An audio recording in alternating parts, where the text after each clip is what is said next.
Bonjour, ravie de vous retrouver. Bienvenue dans un nouvel épisode de Talk Paris. Je m'appelle Coralie.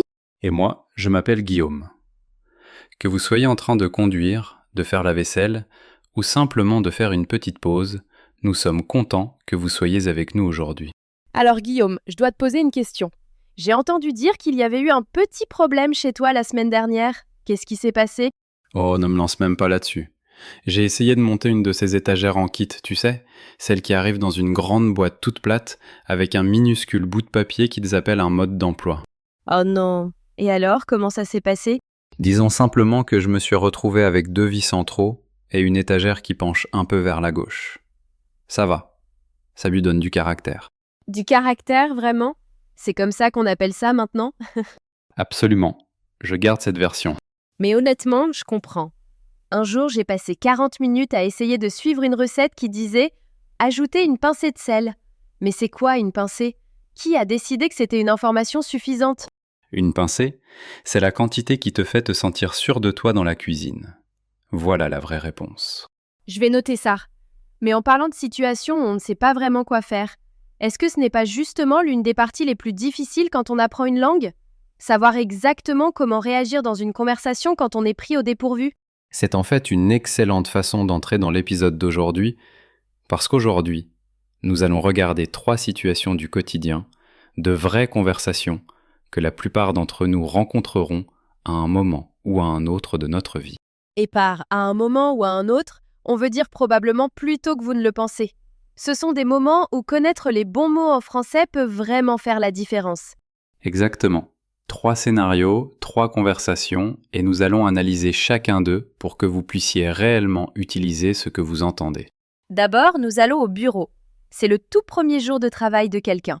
Nous allons écouter Coralie, qui travaille dans l'entreprise depuis un moment, faire visiter les lieux à Guillaume. Faites bien attention au vocabulaire, aux expressions courantes, aux petites tournures qu'ils utilisent. Tout est là pour une raison. Et une fois la conversation terminée, nous la reprendrons ensemble pour repérer les éléments les plus utiles. Alors prenez un café si vous ne l'avez pas encore fait. Prêt? Allons-y. Ah Guillaume, bonjour, je suis Coralie de l'équipe marketing. Les ressources humaines m'ont demandé de te faire le tour avant que tu t'installes. J'espère que tu n'as pas eu trop de mal à trouver l'endroit ce matin. Coralie, bonjour. Non, pas du tout. Les indications étaient assez claires en fait. Je suis parti de chez moi un peu plus tôt, par prudence. Donc j'ai même eu le temps de prendre un café en bas. Bonne décision. Beaucoup de gens sous-estiment la circulation du matin dans le quartier. Bon, commençons ici et montons progressivement.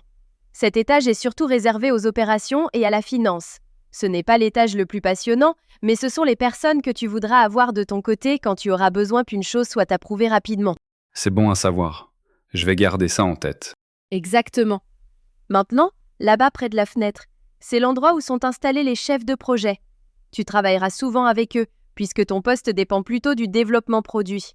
Ils sont assez impliqués, alors ne sois pas surpris s'ils passent à ton bureau régulièrement pour faire le point. C'est la façon habituelle de travailler ici. Ou ça dépend de l'équipe. Ça dépend un peu honnêtement. Certaines équipes sont plus indépendantes, mais en général, la communication ici est assez ouverte. Personne ne travaille vraiment dans son coin.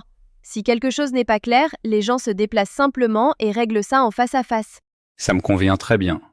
J'ai déjà travaillé dans un endroit où tout passait par email, et les choses se perdaient tout le temps. Oh, on connaît bien cette sensation. En fait, on a traversé une période difficile il y a quelques années avec exactement ce problème. Trop d'emails, pas assez de vraies conversations. Des choses passaient entre les mailles du filet à droite et à gauche. Alors, les responsables d'équipe ont décidé de changer les habitudes. Et ça a marché? Dans l'ensemble, oui. Il y a encore beaucoup d'emails, évidemment, mais maintenant nous avons un point hebdomadaire avec chaque service. Comme ça, tout le monde est sur la même longueur d'onde. Tu participeras au tien à partir de lundi prochain. Parfait. Et à qui est-ce que je rencontre directement? À Guillaume, enfin, dans cette mise en situation, disons à ton responsable direct. Son bureau est au 3e étage, là où nous allons maintenant. Il est très direct. Tu n'auras pas besoin de deviner ce qu'il pense de ton travail. Si quelque chose ne fonctionne pas, il te le dira. Mais c'est aussi le genre de personne qui te laisse de l'espace pour comprendre les choses par toi-même avant d'intervenir. Honnêtement, c'est le type de manager avec lequel je travaille le mieux. Très bien, alors tu t'entendras bien avec lui. Allez, prenons les escaliers. L'ascenseur est terriblement lent le matin. Ah, et encore une chose avant que j'oublie. Il y a une cuisine à chaque étage. Celle du 2e étage a la bonne machine à café. Celle de 7 étages fonctionne techniquement, mais disons qu'elle est une source de plainte depuis 2021. C'est noté. 2e étage pour le café. Tu apprends vite. Viens, je vais te présenter à l'équipe, puis nous verrons le reste du bâtiment.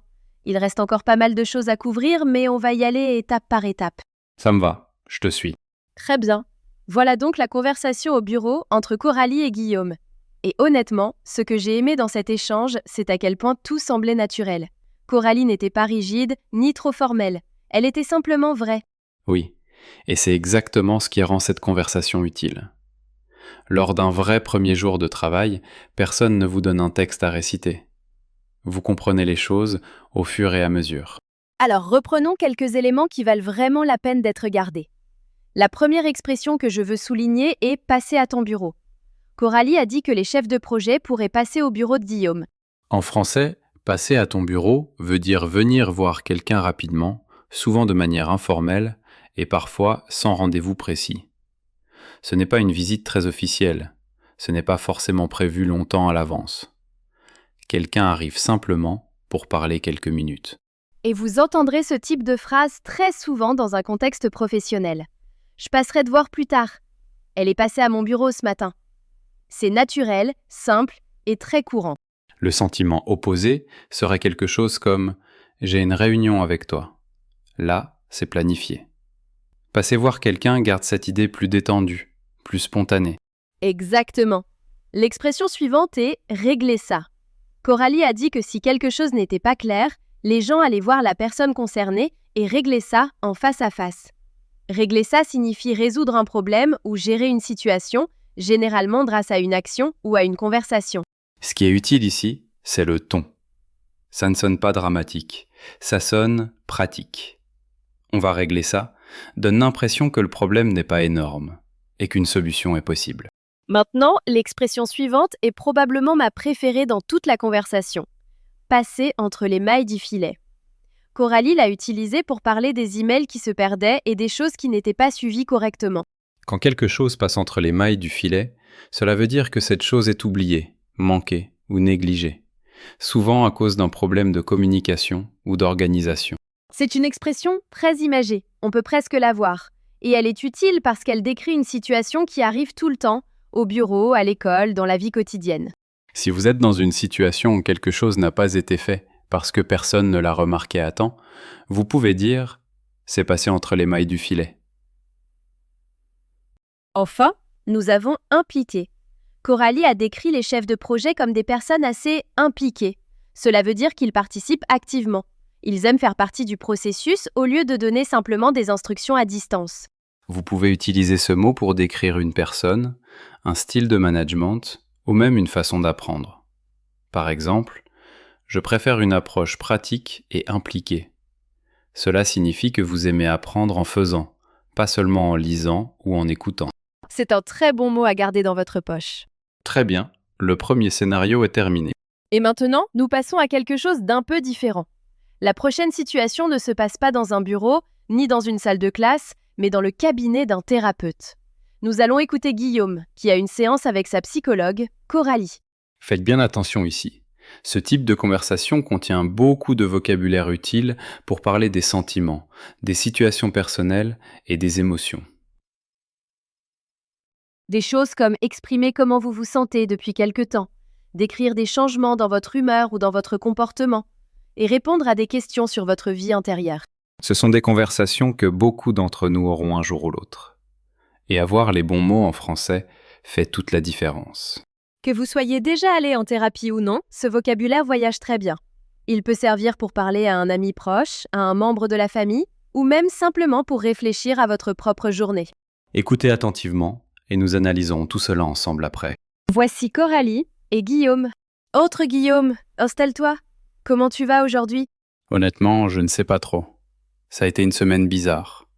Pas mauvaise exactement, juste décalée. Décalé dans quel sens ? Je ne sais pas. Comme si je faisais les choses mécaniquement, souvent. Je me lève, je vais au travail, je rentre chez moi, et tout va bien. Rien ne va vraiment mal, mais j'ai toujours l'impression qu'il manque quelque chose, et je n'arrive pas à mettre le doigt dessus. Cette impression de faire les choses mécaniquement, est-ce qu'elle s'est installée peu à peu ou est-ce que quelque chose de précis s'est passé la semaine dernière? Je pense que ça s'est installé progressivement. Oui, je l'ai davantage remarqué cette semaine, mais avec du recul, c'était probablement déjà là depuis un moment. Peut-être depuis un mois environ. Et quand tu dis que tu as l'impression qu'il manque quelque chose, est-ce que c'est plutôt lié à ta routine quotidienne, à tes relations, à ton travail? Probablement un peu à tout ça, honnêtement. Je ne me sens pas exactement coupé des gens, mais je ne suis pas vraiment présent non plus, si tu vois ce que je veux dire. Comme si j'étais là, mais ailleurs en même temps. Oui, ça a beaucoup de sens. Ce que tu décris ressemble à une sorte d'engourdissement émotionnel. Pas de la tristesse, pas de la colère, plutôt une sensation de vide, quelque chose de plat. Est-ce que ça te parle? Oui. Oui, en fait. C'est une bonne façon de le dire. Plat. C'est le mot. D'accord. Et ton sommeil, comment ça se passe? C'est irrégulier. Certaines nuits vont bien, mais plusieurs fois cette semaine, je me suis réveillé vers 3 heures du matin et je n'ai pas réussi à me rendormir. Je suis resté allongé là, avec mon esprit qui tournait. Qu'est-ce qui revient en général quand ton esprit se met à tourner comme ça? Rien de précis. C'est ça qui est étrange. C'était pas comme si je m'inquiétais à propos d'une seule chose. C'est plutôt une agitation générale. Comme si mon cerveau refusait de s'éteindre, même s'il n'y avait rien de vraiment concret à penser. Ce genre de bruit de fond peut être vraiment épuisant. Est-ce que tu as remarqué un changement dans ta manière de voir les autres? Est-ce que tu t'éloignes des gens ou est-ce que tu continues tes habitudes comme d'habitude? Un peu les deux, je pense. J'ai annulé un rendez-vous avec un ami le week-end dernier. Je lui ai dit que je ne me sentais pas bien, ce qui n'était pas complètement faux, mais ce n'était pas toute la vérité non plus. Est-ce que tu penses que tu évites les choses plus généralement, pas seulement sur le plan social? Peut-être. J'ai aussi repoussé quelque chose au travail.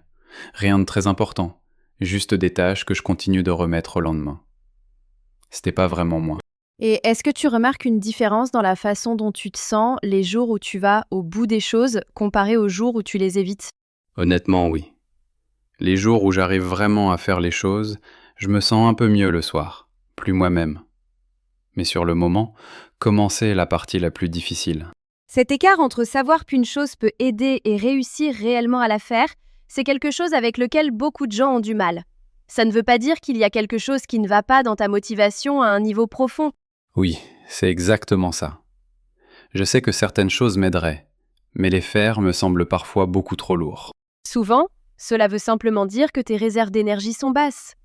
Alors j'aimerais que nous réfléchissions à de petites choses qui pourraient t'aider à te sentir un peu plus ancré pendant la semaine. De petites choses? Oui, pas de grands changements, juste de petits points d'appui. Est-ce que tu serais ouvert à cette idée? Oui, oui, je pense. Je suis prêt à essayer. C'était une conversation pré-réfléchie, et ce qui m'a frappé, c'est le calme de l'échange. Aucun des deux n'était pressé. Coralie n'a jamais poussé Guillaume vers quelque chose. La conversation était vraiment guidée par lui. Exactement. Et c'est assez réaliste pour ce genre de contexte. Mais passons maintenant à la langue, parce qu'il y a beaucoup de choses à travailler ici. D'abord, s'éloigner des gens. Coralie a demandé à Guillaume s'il s'éloignait des autres.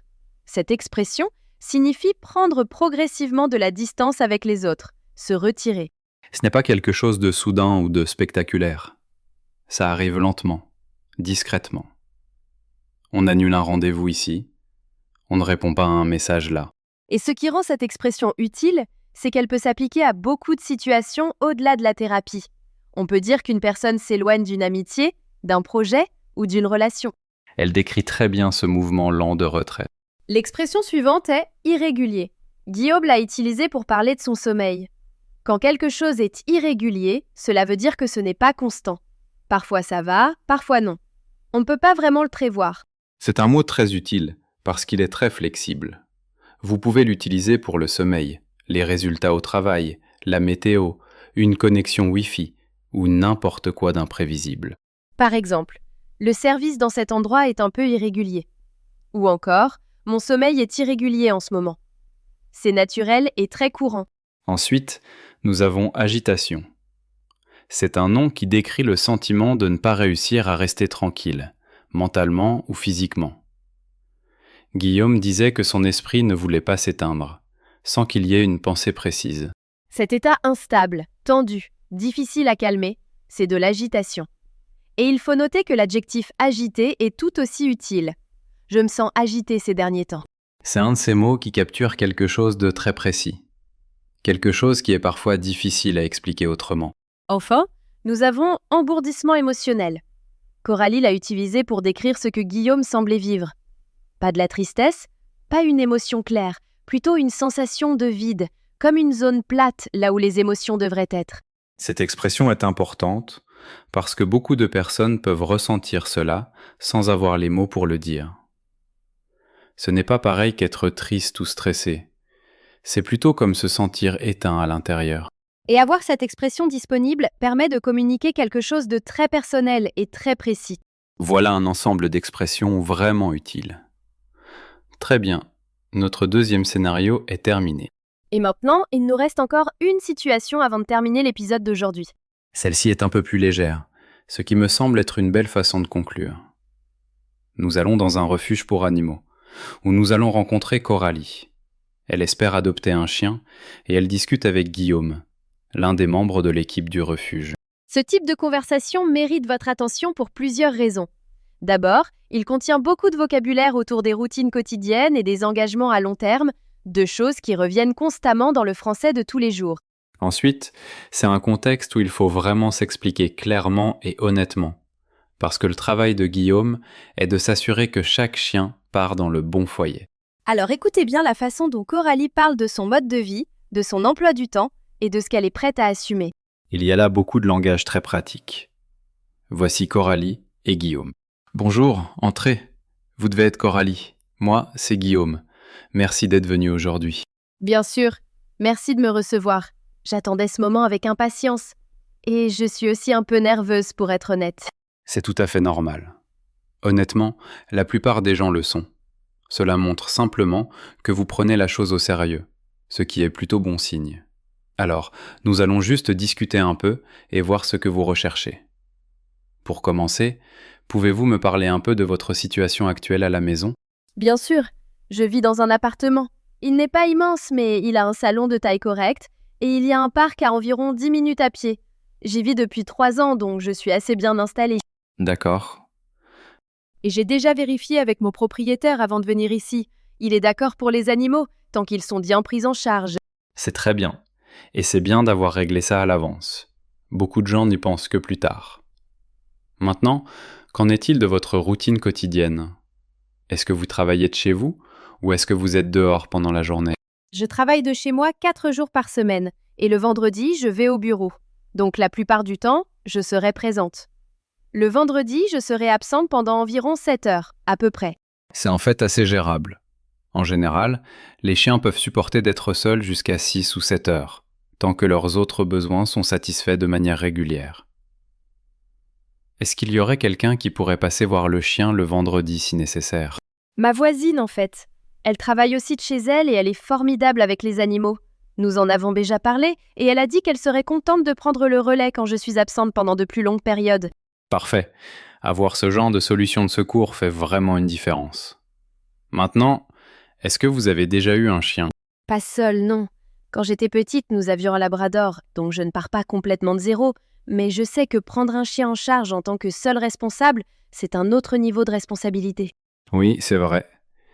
J'ai beaucoup lu sur le sujet, et je fais aussi du bénévolat dans un centre de sauvetage les week-ends depuis 2 mois, simplement pour être sûre d'être prête avant de m'engager. En fait, cela en dit long. Beaucoup de gens viennent ici après avoir fait très peu de recherches.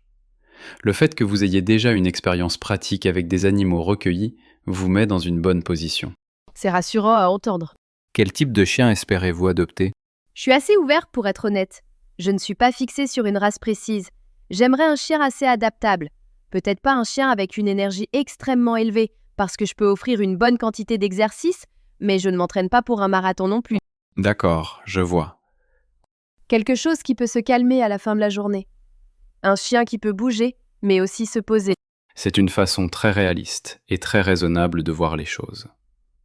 En fait, nous avons actuellement quelques chiens qui pourraient bien correspondre. Il y en a un en particulier, un chien croisé de 3 ans qui s'appelle Bruno. D'accord.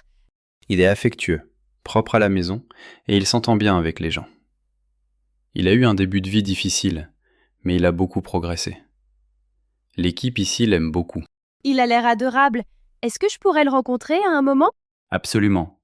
En général, nous organisons une première rencontre une fois que nous avons passé en revue les points essentiels. Et nous avons presque terminé. Je veux simplement vous poser une question sur vos projets à long terme. Bien sûr. Est-ce que votre situation est assez stable en ce qui concerne votre logement et votre mode de vie pour l'avenir prévisible? Je dirais que oui. Je n'ai pas l'intention de déménager bientôt. Mon travail est stable et je réfléchis à cette adoption depuis plus d'1 an. Ce n'est pas une décision spontanée. Je me sens vraiment prête à m'engager. Honnêtement, c'est tout ce que nous avions besoin d'entendre. Je vais simplement prendre quelques notes, puis nous irons vous présenter Bruno. Et voilà, la conversation entre Coralie et Guillaume. Je dois dire que Coralie est arrivée très bien préparée. Elle avait des réponses pour tout et rien ne semblait appris par cœur. C'était sincère. C'est précisément ce qui rendait l'écoute intéressante. Ce n'était pas simplement quelqu'un qui disait les bonnes choses. Elle pensait clairement ce qu'elle disait. Très bien. Passons maintenant à la langue. La première expression est « partir de zéro ». Coralie a dit qu'elle n'avait jamais eu de chien toute seule. Donc, elle ne partait pas complètement de zéro. Mais elle savait que c'était tout de même une grande responsabilité. Partir de zéro signifie commencer quelque chose sans connaissance ou sans expérience préalable. Pas d'avance, pas de base solide sur laquelle construire.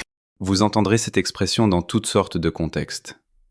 Nous avons dû repartir de zéro après l'échec du projet. Elle a déménagé dans une nouvelle ville et elle est repartie de zéro. C'est une de ces expressions qui semble très naturelle dès qu'on commence à l'utiliser. Ensuite, nous avons « à peu près ». Coralie a dit qu'elle serait absente le vendredi pendant environ 7 heures, à peu près. Cette petite expression signifie approximativement avec une petite marge d'erreur possible. Elle adoucit un chiffre et le rend plus réaliste dans la conversation. Et elle est extrêmement courante en français parlé. Ça prend environ 20 minutes, à peu près. Il y avait peut-être 30 personnes, à peu près. C'est une petite expression, mais elle vous fait sonner beaucoup plus naturelle. Ensuite, nous avons « il a beaucoup progressé ». Guillaume l'a dit à propos de Bruno, le chien. Il a eu un début de vie difficile, mais il a beaucoup progressé. Avoir beaucoup progressé signifie avoir fait de grands progrès par rapport au point de départ. C'est presque toujours utilisé dans un sens positif. Et encore une fois, cette expression peut sortir facilement de ce contexte. Vous pouvez l'utiliser pour une personne, une entreprise, une compétence que vous développez. Par exemple, mon français a beaucoup progressé depuis que j'écoute Talk Paris. Tu vois ce que j'ai fait là? Très élégant. Et la dernière expression est pour l'avenir prévisible. Guillaume a demandé à Coralie si son mode de vie était stable pour l'avenir prévisible. Cette expression signifie « pour la période que vous pouvez raisonnablement prévoir ». Pas pour toujours, mais pour le court ou moyen terme. C'est très utile quand vous voulez parler de projet ou d'engagement sans faire de promesses trop grandes. Par exemple, je prévois de rester dans cette ville pour l'avenir prévisible. Cela sonne réfléchi et honnête, plutôt que vague. C'est une excellente note pour terminer l'analyse. Et cela nous amène justement à la fin de l'épisode d'aujourd'hui. 3 conversations, 3 situations très différentes, et honnêtement, beaucoup de langues concentrées dans un seul épisode. Si même quelques-unes de ces expressions restent avec vous, c'est déjà une victoire. Et la meilleure chose que vous puissiez faire maintenant, ce n'est pas seulement réécouter l'épisode, mais aussi essayer d'utiliser une partie de ce que vous avez entendu. Glissez l'une de ces expressions dans une conversation cette semaine et voyez ce que ça donne. Merci beaucoup d'être resté avec nous jusqu'à la fin. Cela compte vraiment pour nous, et nous espérons que l'épisode d'aujourd'hui valait votre temps. Nous reviendrons bientôt avec d'autres conversations, d'autres situations et d'autres expressions pour vous aider à apprendre le français de manière naturelle. En attendant, prenez soin de vous. Et prenez soin les uns des autres. À la prochaine. Pour continuer à faire passer votre français au niveau supérieur, cliquez sur la vidéo suivante ou explorez les autres épisodes que nous avons préparés pour vous.